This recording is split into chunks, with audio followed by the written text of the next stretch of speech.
ഇന്ദ്രൻ ഭാനുവിൻ്റെ മടിയിൽ നേരെ കിടന്നു.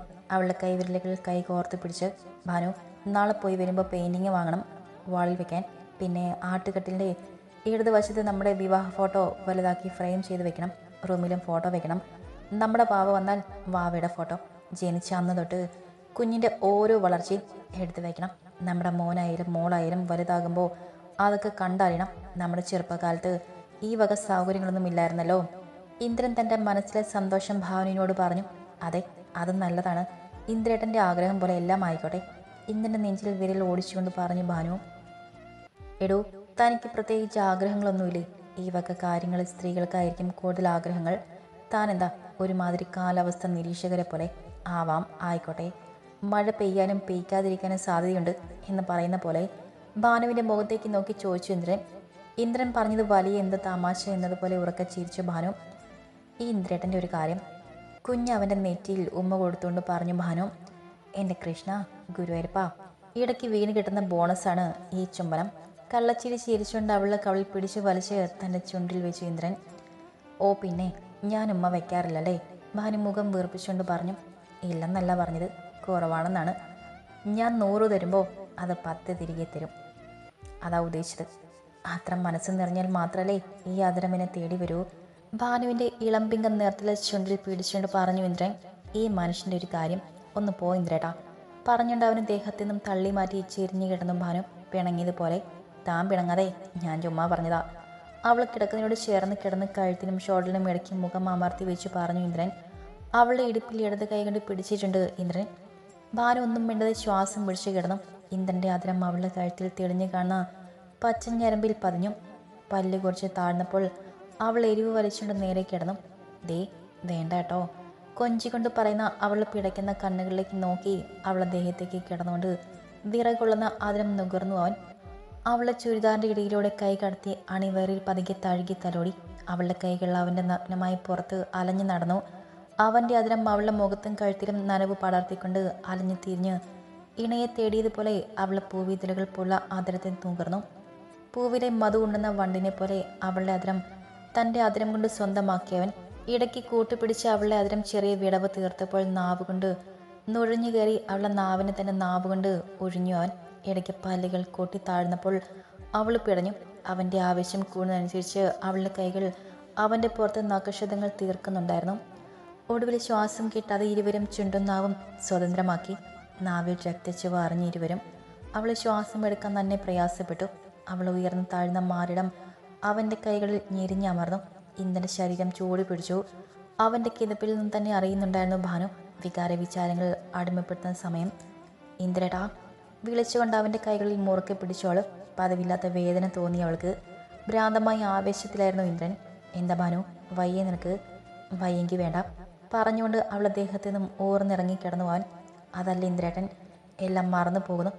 ഇടയ്ക്ക് തോന്നിപ്പോയി എനിക്ക് നമ്മുടെ വാവ. പറഞ്ഞുകൊണ്ട് അവൻ്റെ നെഞ്ചിലേക്ക് മുഖം ചേർത്ത് വെച്ച് പൊങ്ങിക്കിടന്നു അവൾ. സോറി ഭാനു, എനിക്ക് സ്വയം നിയന്ത്രിക്കാൻ കഴിഞ്ഞില്ല, വല്ലാത്തൊരു കൊതി പോലെ പറഞ്ഞുകൊണ്ട് അവളെ ഇറക്കപ്പുണർന്ന് നെറ്റിയിൽ അമർത്തി ചുംബിച്ചു അവൻ. ആ നിമിഷം അവൻ്റെ കണ്ണുകൾ നിറഞ്ഞു. വേദനിച്ച ഭാനു. അവൻ്റെ സ്വരം മിടറിപ്പോയിരുന്നു. ഇല്ല, സാരില്ല ഇന്ദ്രേട്ടൻ, എല്ലാം മറന്നു പോയ പോലെ തോന്നി എനിക്ക്, അതാ ഞാൻ വിളിച്ചത്. ദേഷ്യായോ? അവൻ്റെ മുഖത്ത് തല ഓടിക്കൊണ്ട് ചോദിച്ചു അവൾ. ഒരു കണക്കിന് താൻ വിളിച്ചത് നന്നായി, ഇല്ലെങ്കിൽ അപ്പോഴത്തെ ആവേശത്തിന്, ഇന്ദ്രൻ പറഞ്ഞുകൊണ്ട് അവളെ തന്നെ നെഞ്ചോട് ചേർത്ത് പിടിച്ചു. ഈ ആവേശം ഇനി കുറച്ച് കുറയ്ക്കാം, അതാ നല്ലത് കേട്ടോ, അവൻ്റെ നെഞ്ചിൽ അമർത്തി ചുംബിച്ചുകൊണ്ട് പറഞ്ഞു അവൾ. അതെ, കുറയ്ക്കണം എന്നൊക്കെയുണ്ട്, പക്ഷെ നീ അടുത്ത് കിടക്കുമ്പോൾ കാന്തം വീഴുമ്പോൾ ആകർഷിക്കുന്ന പോലെ ആകർഷിച്ച് പോകുന്നതാണ്, എന്തോ അറിയുന്നില്ല. അവളെ നെഞ്ചോട് അടക്കി പിടിച്ചുകൊണ്ട് പറഞ്ഞു ഇന്ദ്രൻ.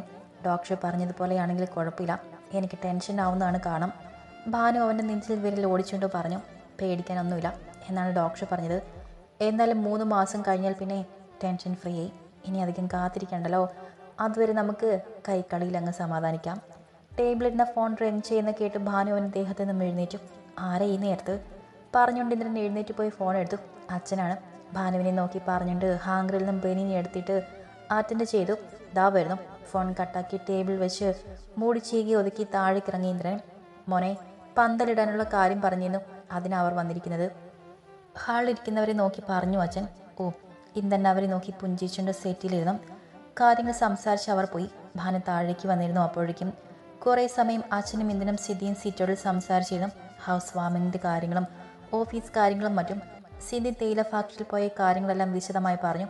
അല്ലെങ്കിലും ഇടയ്ക്ക് ഇതുപോലുള്ള ഒരു സംസാരം ഉണ്ടാകുന്നതാണ്. ഹോസ്പിറ്റലിൽ തന്നെയായിരുന്നു പൂർണിമ. അമ്മയെ ഡിസ്ചാർജ് ചെയ്തുവെങ്കിലും പൂർണിമ അവിടെ കിടക്കുന്നത് കൊണ്ട് അവരും അവിടെ തന്നെയാണ്. സംസാരിക്കാൻ കഴിയുന്നുണ്ട് അവൾക്ക്, പക്ഷെ വ്യക്തമാകുന്നില്ല. അതാണിപ്പോൾ പ്രോബ്ലം. ശരീരം പഴയതുപോലെ ആകണമെങ്കിൽ ആയുർവേദം ചെയ്യണമെന്നാണ് എല്ലാവരും പറയുന്നത്. അതുകൊണ്ട് നല്ല ആയുർവേദ ഹോസ്പിറ്റൽ തിരയുകയാണ് പൂർണിമയുടെ മാമൻ. അവളെ കിടത്ത് ചികിത്സിക്കാൻ ഓർമ്മ തിരികെ കിട്ടി തന്നെ ആശ്വാസമായിരുന്നു അവർക്ക്. ജയന്തിമ ഹോസ്പിറ്റൽ വിശേഷങ്ങൾ അന്വേഷിച്ചപ്പോൾ കിട്ടിയ വിവരങ്ങളാണിത്. അനി ജ്യോതിയെ കണ്ട് നേരെ പോയത് അനീൻ്റെ വാടക വീട്ടിലേക്കായിരുന്നു. ഒത്തിരി കരഞ്ഞു പറഞ്ഞു അവൻ. ഒടുവിൽ ശിവയും ശ്രീദേവിയും നെടുമ്പുരക്കിലേക്ക് തിരികെ വരാൻ സമ്മതിച്ചു. സന്തോഷത്തോടെയാണ് അനി വീട്ടിലേക്ക് തിരികെ വന്നത്. അമ്മയുടെ വിവരങ്ങൾ പറഞ്ഞപ്പോൾ അവർക്കും സന്തോഷമായി. ഒരിക്കലും സ്നേഹിച്ചിട്ടില്ല താൻ മരുമകളെ. ഇനിയെങ്കിലും അവരെയും കൊച്ചുമക്കളെയും എല്ലാം സ്നേഹിച്ച് കഴിയണം മനസ്സിൽ ഉറപ്പിച്ചു അവർ. കുളി കഴിഞ്ഞ് അമ്മ എടുത്തു വെച്ച കഞ്ഞിയും പയറും മാർത്തിയോടെ കഴിച്ചു അനി. അവൻ കഞ്ഞി കുടിക്കുന്നത് നോക്കിയിരുന്നു പോയി നിർമ്മലമ്മ. പനിച്ച് തുള്ളി കിടക്കുമ്പോൾ പോലും കഞ്ഞി കുടിക്കാത്തവനായിരുന്നു അനി. അമ്മ കുടിച്ചോ? കുറച്ച് കഞ്ഞി കുടിച്ച ശേഷമാണ് അനി ഓർമ്മ വന്നതുപോലെ ചോദിച്ചത്.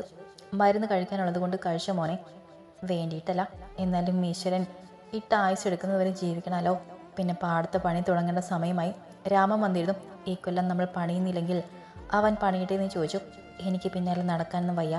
പിന്നെ പണിക്കാർക്ക് ചായയും കാപ്പിയും ചോറും മാറ്റിമുണ്ടാക്കാൻ ആരാ?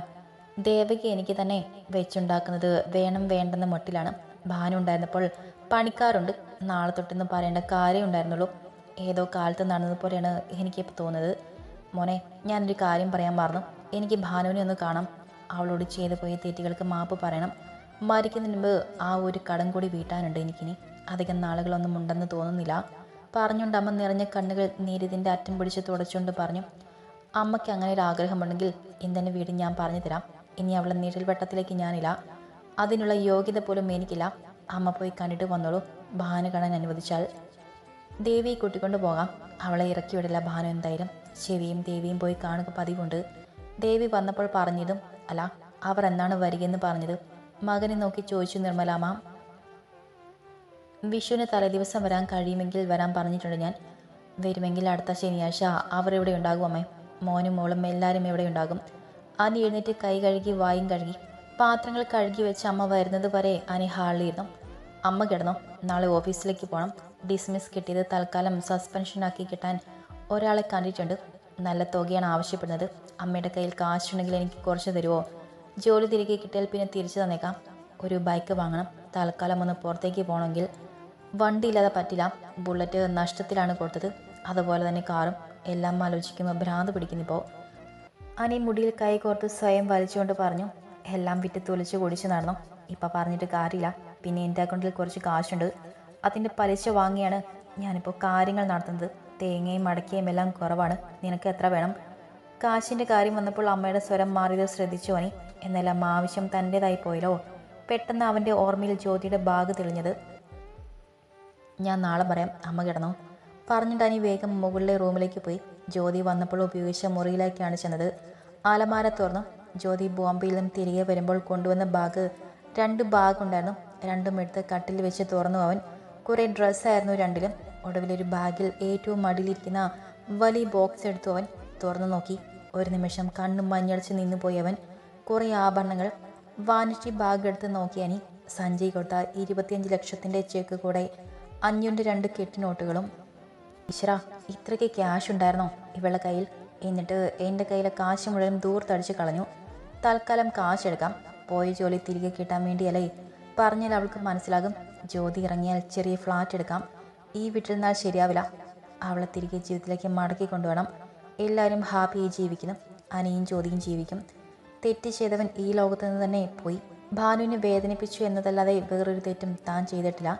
നിമിഷയുടെ കയ്യിൽ നിന്നും കുഞ്ഞിനെ തിരികെ വാങ്ങണം. കുഞ്ഞിനെ കിട്ടിയാൽ ജ്യോതി എല്ലാം മറക്കും. ഒരു കുഞ്ഞ് ഒരിക്കലും ഉണ്ടാകാൻ പോകുന്നില്ല തനിക്ക്. ജ്യോതിയുടെ കുഞ്ഞായി അവൻ വളരണം. ജനിപ്പിച്ചതുകൊണ്ട് മാത്രം ആരും അച്ഛനും അമ്മയും ആകുന്നില്ല. അനി 500 ഒരു കെട്ടി നോട്ടെടുത്ത് ബാക്കിയെല്ലാം അതേപോലെ എടുത്ത് ബാഗിൽ വെച്ച് 2 ഭാഗം തൻ്റെ റൂമിൽ കൊണ്ടുവന്ന് ഭദ്രമായി ഷെൽഫിൽ വെച്ചു. കാരണം ശിവയും ശ്രീദേവിയും വന്നാൽ ആ മുറി ഉപയോഗിക്കും. അന്നത്തെ രാത്രി അവന് ഉറങ്ങാൻ കഴിഞ്ഞില്ല. ഓരോന്നും ആലോചിച്ച് കിടന്നു അനി. അന്നത്തെ രാത്രി മിരട്ടി വെളുത്തു. രാവിലെ തന്നെ ഡോക്ടർ സുനിതയ്ക്ക് അപ്പോയിൻമെൻ്റ് എടുത്തു ഇന്ദ്രൻ. കാറിൽ അച്ചമ്മയ്ക്ക് കൊടുക്കാനുള്ളത് എടുത്തു വെച്ചു. ഹോസ്പിറ്റലിൽ പോകുന്ന വഴിക്കാണ് തറവാട്. അവിടെ കയറി ഫംഗ്ഷൻ വിളിക്കാം ആദ്യമെന്ന് കരുതി ഇന്ദ്രൻ. ബ്രേക്ക്ഫാസ്റ്റ് കഴിച്ച് പോകാൻ ഒരുങ്ങിയിറങ്ങി ഇന്ദ്രനും ഭാനുവും. അമ്മേ, ഭാനുവിൻ്റെ മാമയുടെ വീട്ടിലും പോയി പറഞ്ഞിട്ട് വരാം, ഇന്ദ്രൻ പറഞ്ഞു. അതൊക്കെ നിൻ്റെ ഇഷ്ടം. ഹോസ്പിറ്റലിൽ പോയിട്ട് ഡോക്ടർ എന്തു പറഞ്ഞെന്ന് എന്നെ വിളിച്ചു പറയാൻ മറക്കരുത് കേട്ടോ മോളെ, ഭാനുവിൻ്റെ വലത് കയ്യിൽ പിടിച്ചുകൊണ്ട് പറഞ്ഞു അമ്മ. വിളിക്കാമേ. ജയന്തി അമ്മയോട് പോയിട്ട് വരാമെന്ന് പറഞ്ഞിറങ്ങി ഇന്ദ്രനും ഭാനുവും. ഒലിവ് ഗ്രീൻ നിറത്തിലുള്ള ഷിഫോൺ സാരിയാണ് അവൾ കൊടുത്തത്.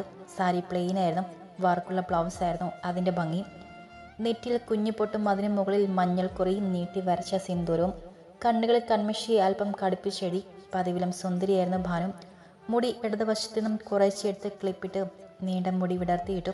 കഴുത്തിൽ വലിയ താലിമാലയും നെഞ്ചോട് ചേർന്ന് ഇന്ദ്രനെന്ന പേര് കൊത്തിയ ലോക്കറ്റോട് കൂടിയ ചെറിയ മാലയും. ഇരു കൈകളിലും വീതിയുള്ള ഓരോ വളകളും. കാതിൽ കുഞ്ഞു കമ്മലും മാത്രമായിരുന്നു അവളുടെ ചമയങ്ങൾ. പോകാം, അവൾക്കിടാനുള്ള സീറ്റ് ബെൽറ്റ് ശരിക്കിട്ട് കൊടുത്തുകൊണ്ട് ചോദിച്ചു ഇന്ദ്രൻ. പോകെ ഇന്ദ്രേട്ടാ, പുഞ്ചിരിയോടെ പറഞ്ഞു അവള്. കാർ ഗേറ്റ് കടന്ന് പുറത്തേക്ക് ഇറങ്ങി. ഭാനു, അമ്മമ്മ എന്തെങ്കിലും പറഞ്ഞെന്ന് വരും, കാര്യമാക്കണ്ട. അവരെ നമ്മൾ വിചാരിച്ചല്ലെങ്കിൽ നന്നാക്കാൻ കഴിയില്ല. ഇതിലെ കൂടി കേട്ട് ഇതിലൂടെ വിടുക. തൻ്റെ ഇടത് ചെവിയിലും വലത് ചെവിയിലും തൊട്ട് കാണിച്ചുകൊണ്ട് പറഞ്ഞു ഇന്ദ്രൻ. അത് അത്ര തന്നെയുള്ളൂ ഇന്ദ്രേട്ടൻ, അവനെ നോക്കി മനോഹരമായി പുഞ്ചിരിച്ചുകൊണ്ട് പറഞ്ഞു ഭാനു. എനിക്കറിയാം, എന്നാലും ഞാൻ പറഞ്ഞത് മാത്രം. ആദ്യം തറവാട്ടിൽ കയറി അച്ചമ്മയ്ക്ക് കൊടുക്കാനുള്ളത് കൊടുത്ത് ക്ഷണിക്കുകയും ചെയ്തു ഇന്ദ്രനും ഭാനുവും. പപ്പായോടും അമ്മയോടും മക്കളോടും പ്രത്യേകം പറഞ്ഞു. അവിടെ നിന്ന് നേരെ ഹോസ്പിറ്റലിലേക്ക് പോയി അവർ. ജ്യോതിയുടെ അച്ഛൻ്റെയും അമ്മയുടെയും അടുത്ത് പിന്നെ ഒരു ദിവസം പോകാമെന്നാണ് കരുതിയത്. അവരുടെ വീട്ടിലേക്ക് കുറച്ചുകൂടി ദൂരമുണ്ട്. അവിടെ വീട്ടിലേക്ക് പോകുമ്പോൾ ഭാനു വേണമെന്ന് ആദ്യമേ തീരുമാനിച്ചിരുന്നു ഇന്ദ്രൻ. പരിശോധിച്ചപ്പോൾ തന്നെ ഡോക്ടർ സുനിത ചിരിച്ചുകൊണ്ട് പറഞ്ഞു, ഭാര്യയ്ക്കും ഭർത്താവിനും ഒരുപോലെ ടെൻഷനായാൽ ശരിയാവില്ല. ചെറിയ ക്ഷീണവും തളർച്ചയും ഉണ്ടാകും. പ്രത്യേകിച്ച് വല്ലതും തോന്നിയാലോ ബ്ലീഡിങ്ങും മറ്റുമുണ്ടെങ്കിലോ അതുമല്ലെങ്കിൽ സഹിക്കാൻ കഴിയാത്ത വയറുവേദനകൾ അതൊക്കെ ഉണ്ടെങ്കിൽ മാത്രം കാണിച്ചാൽ മതി. അധികം വെയിറ്റുള്ള സാധനങ്ങളൊന്നും എടുക്കരുത്. ദൂരയാത്രകൾ പരമാവധി ഒഴിവാക്കണം. അത്രമാത്രം ശ്രദ്ധിച്ചാൽ മതി. അടുത്ത 15-ാം തീയതി സ്കാൻ ചെയ്യാൻ എഴുതിയിട്ടുണ്ട്. പ്രത്യേകിച്ച് ബുദ്ധിമുട്ടുകളൊന്നുമില്ലെങ്കിൽ അപ്പം വന്നാൽ മതി. ഡോക്ടർ ചിരിച്ചുകൊണ്ട് പറഞ്ഞപ്പോൾ ആശ്വാസമായി രണ്ടു പേർക്കും. മെഡിസിൻ ഉണ്ടാകുമല്ലോ അല്ലേ? 1 മാസത്തേക്കാണ് എഴുതിയിരിക്കുന്നത്. ഡോക്ടർ ചോദിച്ചപ്പോൾ മരുന്നുകൾ ഉണ്ടെന്ന് പറഞ്ഞു ഭാനു. പിന്നെ തികച്ചും പേഴ്സണലായി ഒരു കാര്യം കൂടി പറയാനുണ്ട്. മുഖവേരോട് കൂടി തുടങ്ങി ഇന്ദ്രൻ. കസേരയിൽ ചാരി ഇരുന്നുകൊണ്ട് ഇരുവരെയും നോക്കി ഡോക്ടർ. ഞങ്ങൾ വീട് മാറുകയാണ്. വിഷുവിൻ്റെ അന്നാണ് പാലുകാച്ച്. ഡോക്ടർ ഫാമിലിയുമായി വേണം. ക്വാർട്ടേഴ്സിൽ പോയി പറയാം. ഡോക്ടറോട് പറഞ്ഞിട്ട് പോയാൽ മതി എന്നാണ് കരുതിയത്. ആദ്യം ഇവിടെ പറഞ്ഞത്, ഇന്ദ്രൻ ഔപചാരികതയോടെ പറഞ്ഞു. അതിൻ്റെ ഒന്നും ആവശ്യമില്ല. ഹസ്ബൻഡ് ആലപ്പുഴയിലാണ് വർക്ക് ചെയ്യുന്നത്. ക്വാർട്ടേഴ്സിൽ ആരില്ല. മക്കൾ ഹോസ്റ്റലും. തികച്ചും ഏകാന്തമായൊരു ജീവിതമാണ് എൻ്റെ. ആരോടും പ്രത്യേകിച്ച് അനുവാദം ചോദിക്കാനും പറയാനൊന്നുമില്ല. ഞാൻ വരും, ഉറപ്പ്. ഭാനു എനിക്ക് പിറക്കാതെ പോയ കൂടപ്പറപ്പാണ്. അതുകൊണ്ട് ഭാനുവിൻ്റെ ജീവിതത്തിലെ സന്തോഷങ്ങൾക്കൊപ്പം ഞാനും ഉണ്ടാകും. ലൊക്കേഷൻ സെൻഡ് ചെയ്തേക്ക് എൻ്റെ നമ്പറിലേക്ക്. ഡോക്ടർ പറഞ്ഞപ്പോൾ സന്തോഷമായി ഭാനുവിന്. തന്നെ സ്നേഹിക്കാൻ ആളുകളുണ്ടല്ലോ എന്നതായിരുന്നു അവളുടെ മനസ്സിൽ. മാമൻ്റെയും അമ്മായിയുടെയും വീട്ടിൽ പോയി ഉച്ചയ്ക്ക് ഊണ് കഴിച്ച് അവിടെയുള്ളവരെ കാര്യമായി തന്നെ വിളിച്ചു ഇന്ദ്രനും ഭാനുവും. ആദ്യ തലേരാത്രി പോയതും ശിവ വലിയ ഉത്സാഹത്തിലായിരുന്നു. ആദ്യം പോയതിൻ്റെ വിഷമത്തിൽ അവിടെ നിന്നും ഇറങ്ങി ഇന്ദ്രൻ പറഞ്ഞതുപോലെ പെയിൻറ്റിങ് വാങ്ങാൻ ഷോപ്പിലേക്ക് പോയി. അവിടെ നിന്നും ശിവയുടെ വാടക വീട്ടിലേക്ക് പോയി. അവരെയും വിളിക്കണമെന്ന് നിർബന്ധമായിരുന്നു ഇന്ദ്രന്. ചായ എടുക്കുന്നതിനിടയ്ക്കാണ് അനി വന്നിരുന്നുവെന്നും തങ്ങളെ തറവാട്ടിലേക്ക് തിരികെ വിളിച്ചുവെന്നും അമ്മയ്ക്ക് അസുഖം കൂടുതലാണെന്നുമൊക്കെ ശ്രീദേവിയിൽ നിന്നും അറിഞ്ഞത് ഭാനു. ഏട്ടത്തി, എനിക്ക് പോകുന്നതിൽ ഒരു താല്പര്യമില്ല. ചിലപ്പോൾ ചെന്നു കഴിഞ്ഞാലായിരിക്കും അമ്മയുടെ സ്വഭാവം മാറുന്നത്.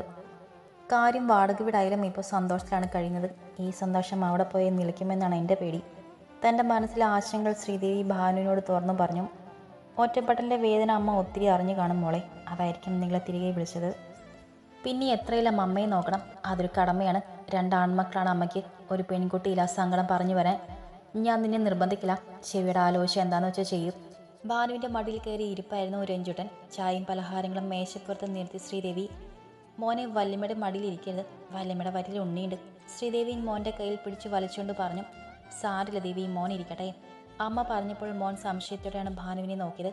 അല്ല, അപ്പം വല്യമ്മയ്ക്ക് കുട്ടികൾ ഉണ്ടാകില്ലെന്ന് പറഞ്ഞിട്ടല്ലേ അച്ഛമ്മ എപ്പോഴും വഴക്ക് പറഞ്ഞിരുന്നത്? മോൻ്റെ സംശയം കേട്ട് എന്തു പറയണമെന്നറിയാതെ ഭാനുവും ശ്രീദേവിയും ഇരിക്കുമ്പോഴാണ് ഇന്ധനം ചെവിയും അവിടേക്ക് വന്നത്. കൊള്ളാല മോൻ്റെ സംശയം. അത് പിന്നെ മോനെ, മോൻ്റെ അച്ഛമ്മയ്ക്ക് എന്തറിയാം? ഇപ്പം മനസ്സിലായില്ലേ വല്യമ്മയ്ക്ക് ഉണ്ണി ഉണ്ടാകുമെന്ന്? കുറച്ച് വെയിറ്റ് ചെയ്താൽ മോൻ്റെ കൂടെ കളിക്കാൻ ഒരു വാവ വരും. മോനെ, ഭാനുവിൻ്റെ മടിയിൽ നിന്നും തൻ്റെ മടിയിലേക്ക് എടുത്തു വെച്ചുകൊണ്ട് പറഞ്ഞു ഇന്ദ്രൻ.